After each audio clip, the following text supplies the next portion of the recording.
कर रहे हैं। आप लोग यथासंभव जितना हो सके उनके साथ खड़े रहिए। वे आपको क्या देंगे मुझे बताने की आवश्यकता नहीं, एक एक प्रवासी जानता है महाराज का क्या योगदान है आपके लिए, बस आप अपना योगदान सुनिश्चित कर दें। धन्यवाद। जय मेवाड़। बहुत बहुत धन्यवाद। आपने जो जिक्र किया था वो हमारे मेवाड़ की एक परंपरा है, न्योछावर। हम जो सम्मान करते हैं उसी को आपने अपनी भाषा के माध्यम से रखा। हमारे बीच में परम सद्धनी दिल्ली से पिछले 15 दिनों से महाराज कुमार साहब के साथ हर एक गांव को छोटी छोटी ढाणियों में पहुंचकर इस चुनाव में महत्वपूर्ण योगदान देने वाले विधायक महोदय अस्थाना साहब जी पधारे हैं। मैं चाहूंगा कि आप अपने ओजस्वी भाषण के माध्यम से हमें मार्गदर्शित करें।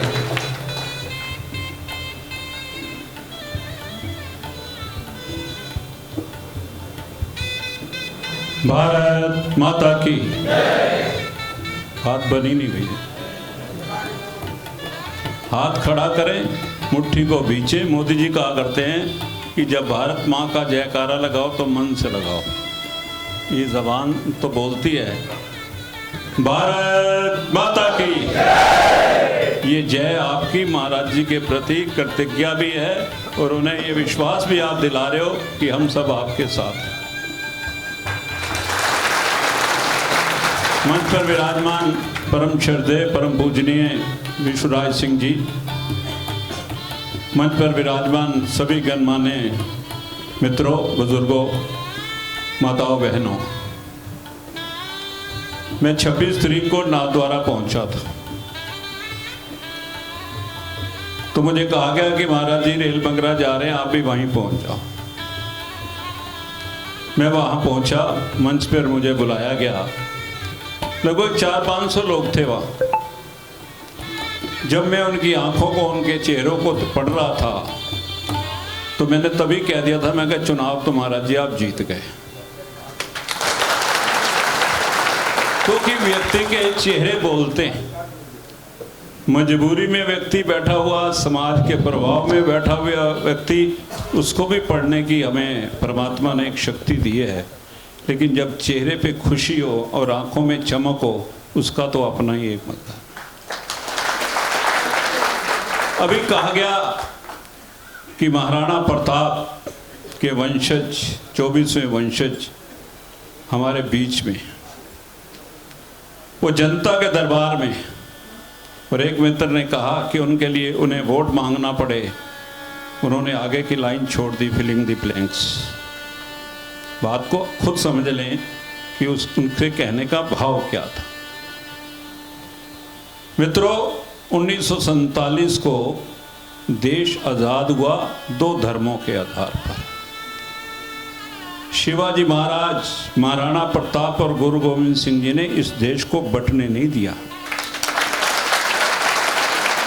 अपने सर्वोच्च बलिदान दिए, पीढ़ियों के पीढ़ी इस देश से वार दी, लेकिन देश बटा नहीं।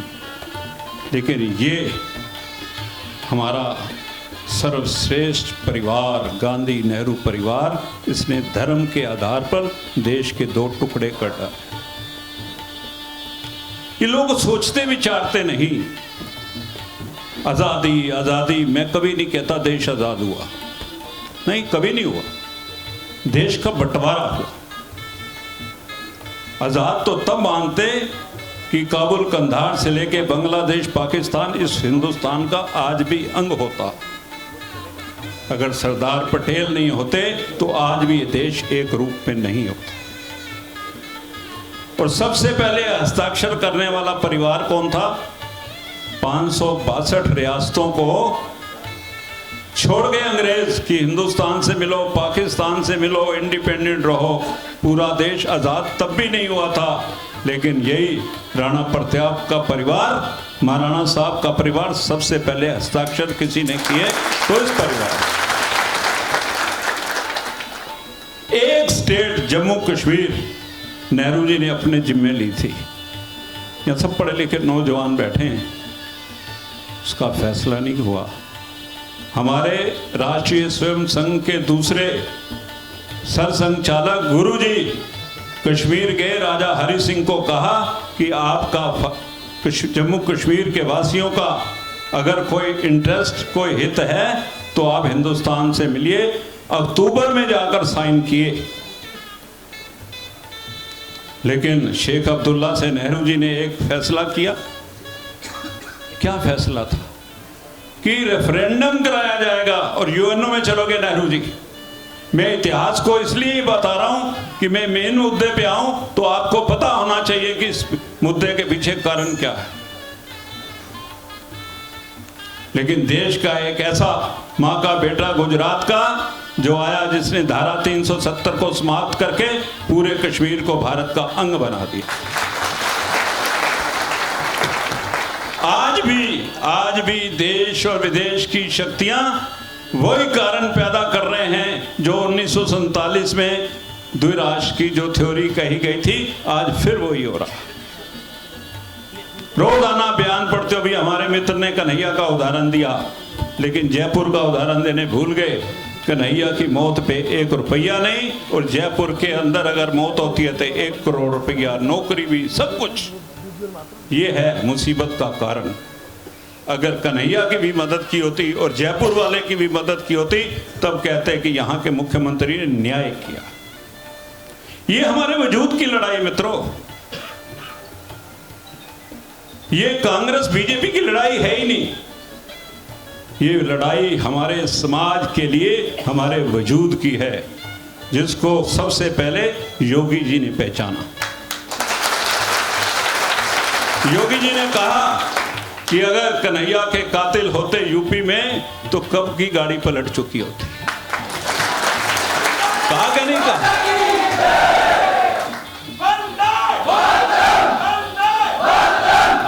अगर हमारी बहनों पे, माओ पे, बेटियों पे दुष्कर्म होते हैं तो उनके घर बुलडोजर से साफ कर दिए जाते।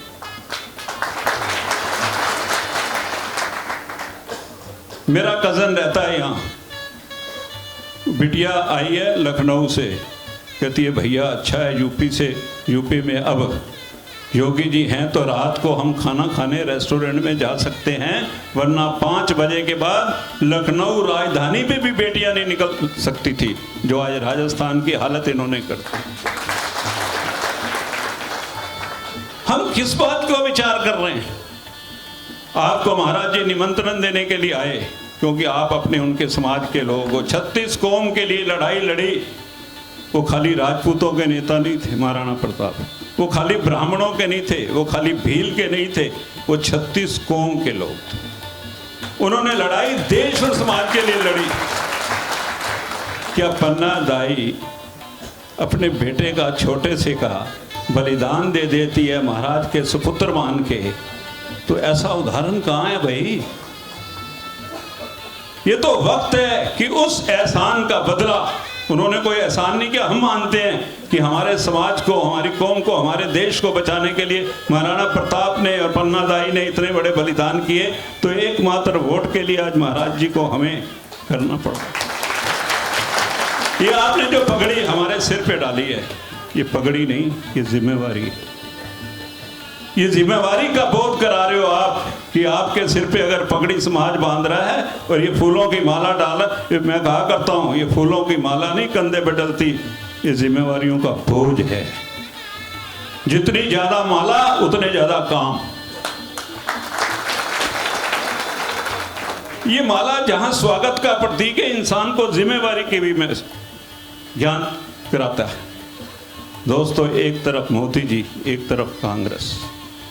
और मोदी जी आज क्या है, देश और दुनिया में एक राष्ट्रपति आता है, पांव छूता है। एक राष्ट्रपति आता है, कहता है मेरे साइन कर दो। ये फिल्म ही यहाँ बैठे हुए हैं, इन लोगों से लोग ऑटोग्राफ्स लेते हैं, लेकिन कभी किसी देश के प्रधानमंत्री से दूसरे प्रधानमंत्री ने कभी ऑटोग्राफ दुनिया में नहीं मांगा। जब भी वो बात करते हैं, वो किसी धर्म का, कौम का, समाज का नाम नहीं लेते। वो क्या कहते हैं, मेरे 140 करोड़ परिवारजनों। नया शब्द दिया उन्होंने, पहले कहते थे भाई और बहनों, अब वो कहते हैं परिवारजनों। ये सब हमारा परिवार है, हम सब एक परिवार के सदस्य हैं। मोदी जी के किए हुए कामों को गिनाना लगो तो शायद बहुत है, लेकिन 4-5 काम जरूर बताता हूँ। कोरोना की बीमारी, ये कांग्रेस के लोग और समाजवादी पार्टी क्या कहती थी, ये बीजेपी का ठीक है, हम नहीं लगवाएंगे, और चोरी से हॉस्पिटल जाकर लगवाते थे। करते थे कि नहीं करते थे? कभी आपने देखा राहुल गांधी को टीका लगवाते हुए? बताओ, कोई बता दो कि टेलीविजन पे, लेकिन जाके चुप करके लगवा, वो भी उसका रशिया या अमेरिकन का। आप एक, हाँ मुझे याद आ गई बात, बार बार राहुल गांधी कहते थे अमेरिकन कंपनी को क्यों अलाउ नहीं करते हिंदुस्तान में टीके का, लेकिन वो मोदी था, वो मर्जी बोलते रहो, वो परवाह नहीं करता किसी की। वो काम करते हैं जो देश के हित में हो। देश के साइंटिस्ट ने टीका का निर्माण किया, 142 करोड़ को डबल डोज लगाई, और दुनिया 100 देशों को दिए टीके, 100 देशों को। ये है, ये बार बार कहते हैं हमने किसानों का कर्जा माफ किया। कई किसान परिवारों से लोग यहाँ बैठे होंगे, इनके परिवार के लोग खेती करते होंगे। किसी माई के लाल ने 70 साल में 6,000 रुपया महीना किसानों को कभी नहीं दिया। कहते क्या होता है 6,000 से? अरे गांव के उस बड़े बूढ़े बुजुर्ग से जाके पूछो, जब उसकी बेटी घर में आती है, वो बेटे की तरफ नहीं देखता, अपनी जेब में से निकालता 5-10 रुपए उसकी हथेली में रख देता। उसको गर्व होता है ये मेरे रुपए हैं, मुझे मेरे बेटे से नहीं मांगने पड़ते। ये बात का एहसास है। छोटी छोटी बातें, 500 रुपए का हम सिलेंडर दे रहे हैं। मैंने कहा है नाथ द्वारा में, मैं कहा सरकार देती 600 रुपए का पूरे हिंदुस्तान में केंद्र से, ये 100 रुपए का फायदा करते थे। और 1 लीटर पेट्रोल भी रोज मोटरसाइकिल पे भी जलाता हो तो उसके 16 रुपए ज़्यादा लेते हैं। गुजरात, महाराष्ट्र, बाकी सब जगह सस्ता है, राजस्थान महंगा। 500 रुपए गरीब भी की जेब में से निकालते हो, 100 रुपए डाल देते हो। क्या गारंटी है आपकी? ये देखो पीछे से हाथ आ गया, कम करो बोलना। मित्रों, इतने प्यारे लोग बैठे हो तो फिर बोलने का तो मन करता ही है।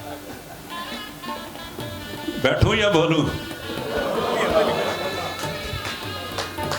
मोदी जी के ही विषय चल रहे हैं। देश की सुरक्षा